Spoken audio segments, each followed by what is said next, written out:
But আমি আসলে Najiba তুষির last ওই যে হাওয়াটা দেখছিলাম, এরপরে আর কিছু দেখা হয় নাই। সো এইটা she pulled it really of. আমাদের বাংলাদেশের যে সিনেমা ইন্ডাস্ট্রি সেটা কি আসলে আগাচ্ছে কেমন? অবশ্যই, আই মিন আমার আসলে এভাবে মুভি দেখা হয় নাই, আমি দেশেই থাকি না। সো এবার প্রথম অনেক দিন পরে সে 2টা মুভি দেখলাম এবং 2টাই আমাকে অনেক বেশি ইমপ্রেস করছে। আচ্ছা, 10-এ কত দিবেন?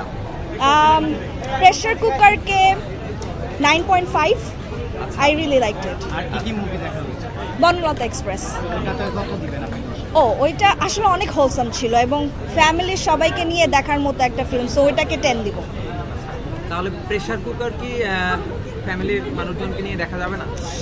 এটা আসলে অনেক সিরিয়াস একটা টপিক নিয়ে, তো সো মেবি নট কিডস বাচ্চাদেরকে নিয়ে দেখা, yeah it will be difficult, but this is a movie, I mean এই টাইপের মুভি বাংলাদেশে উই নিড ইট।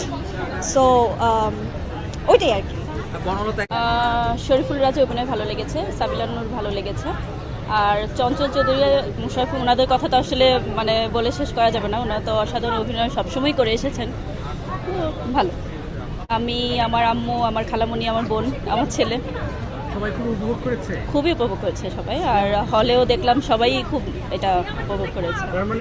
আমি আমার কাজিনদের সাথে এসেছি, আমার নানা নানি দাদা দাদি সবার সাথে আমরা ফ্যামিলি এসেছি। আমরা পুরো ফ্যামিলি এসেছি বনলতা এক্সপ্রেস দেখতে।